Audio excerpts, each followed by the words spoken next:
Some mornings begin before the sun rises, the house is quiet, the light is soft, the air is calm, and before anyone else wakes up, you are already awake.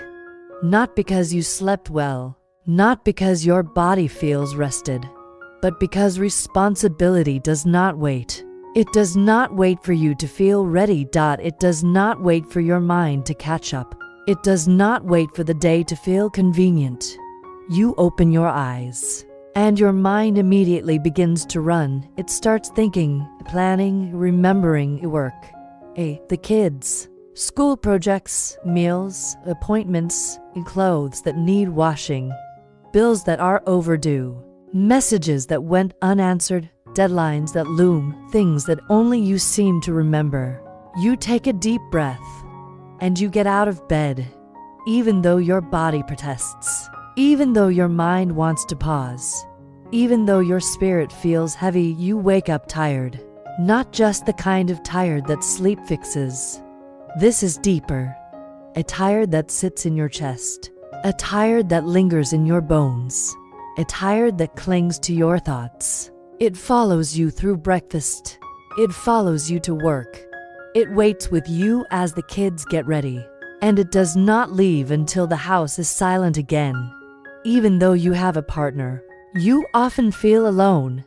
There is another adult in the house, another grown person. But somehow, the responsibility still falls mostly on you.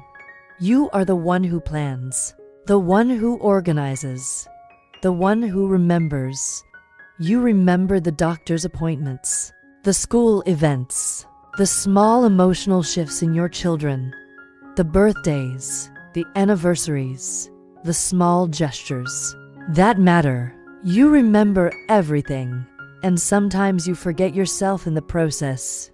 You stop asking for help, not because you do not need it, but because you are tired of explaining, tired of reminding, tired of being disappointed. It is easier to do it yourself. Quicker, quieter, less emotionally exhausting. But doing everything yourself comes at a cost. A heavy cost. It is not just physical labor. It is mental labor. It is emotional labor. Invisible labor. The kind that nobody notices, but that carries your entire world. Some days, you feel invisible, unseen, unheard. Your efforts seem to vanish into thin air, and the weight of everything begins to feel endless at night. When the kids are asleep, and the house finally goes quiet, the thoughts get loud. Your mind replays conversations, moments where you felt unappreciated, times when you asked for help and none came. You ask yourself, am I asking for too much? Am I expecting too much? Or is this what life was always meant to feel like? You feel guilty. Guilty for feeling tired. Guilty for feeling frustrated. Guilty for wanting more. Guilt presses down, but you continue, because the children still need you, because the house still needs care, because work still needs attention. Some days, surviving is all that matters. Simply getting through without breaking is enough, and that is okay. You wake up again the next morning. You do it all over again.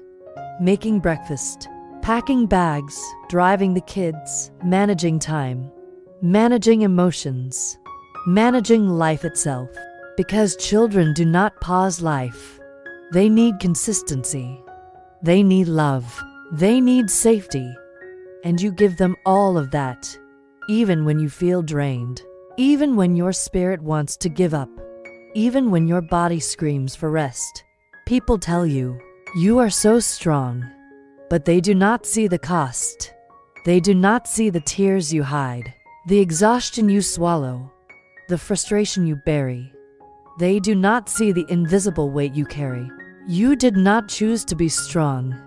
You became strong because someone had to be, because no one else stepped up, and that person became you. There is a quiet sorrow in doing everything alone, even when another adult is present. It is a strange and confusing feeling from the outside. It looks like everything is normal.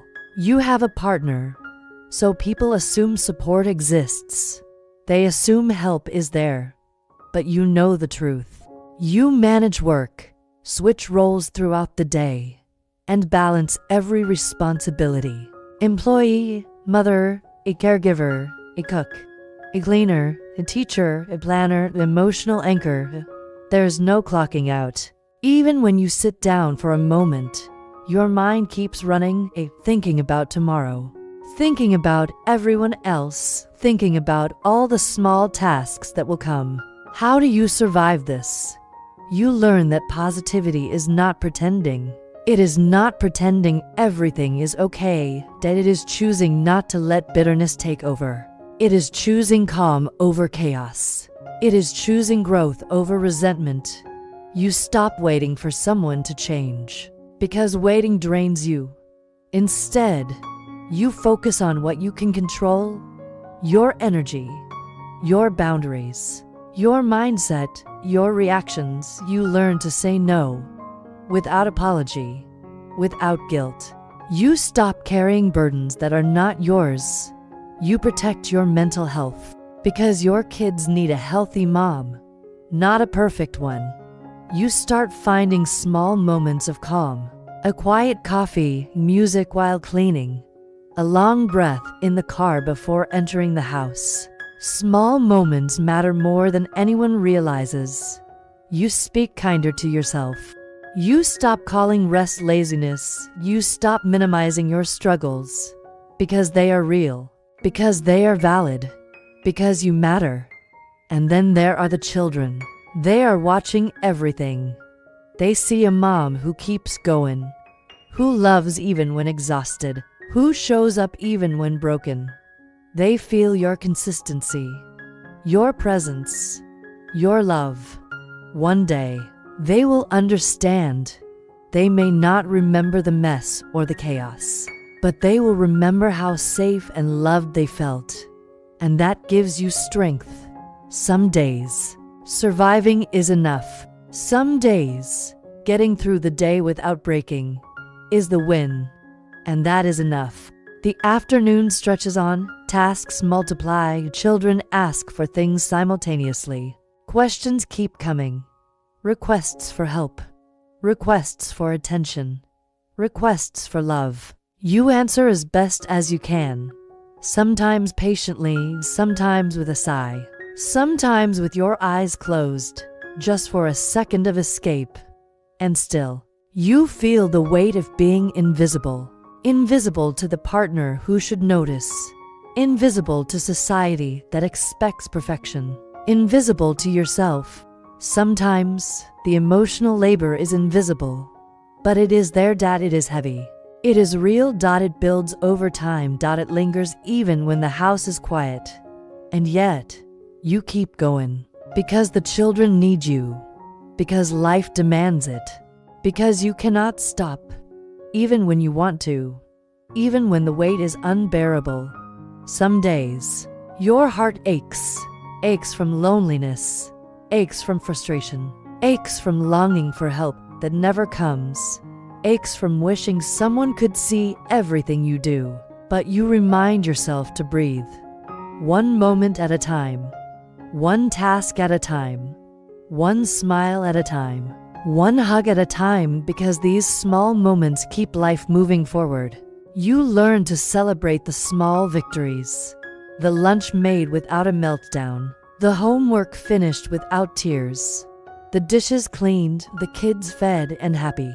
The work email answered. You start to realize that even small successes matter. Even small steps are progress. Even small breaths are victories. Sometimes, you look at your children and see why it matters. See the little faces that depend on you. See the trust in their eyes. See the love that cannot be measured. And in that moment, you remember. Remember why you do this. Remember that even in exhaustion, you are creating a safe space, a loving home, a foundation for their future. You remind yourself, surviving is not failing. Doing your best is enough. Showing up every day is enough, even when it feels impossible, even when the world seems unfair. Then comes the late afternoon. A partner may be home now, but the dynamics are the same. The support may be minimal. The understanding may be limited. You feel both gratitude and frustration. Gratitude that someone is there. Frustration that it often feels like you are still alone. You learn to set boundaries, to protect your peace, to say no when necessary, to prioritize your mental health. Because your children need a mother who is strong, but also human. You start practicing self-care in small ways. A cup of tea when the house is quiet. A walk around the block while the kids play. A deep breath before entering the next task. You learn that self-care is not selfish, it is survival. It is the only way to continue giving without burning out. It is the only way to maintain joy in a life full of responsibility. And as the evening arrives, you feel the tiredness in your body again. The emotional weight that never fully lifts. The mental load that continues to linger. And yet, you are still here, still standing, still loving, still showing up, even when it is hard, even when you want to collapse, even when the world does not notice. Some days, this is enough. Some days, surviving is the victory. Some days, getting through without breaking is the win. And that is enough. You look at your children and see the little humans growing under your care. You see love. You see trust. You see the future you are building. And in that, you find motivation. A reason to continue, a reason to smile, a reason to breathe. Even when tired, even when frustrated, even when broken. This is your strength, this is your gift. This is the love that defines your family. This is your story, and it is enough.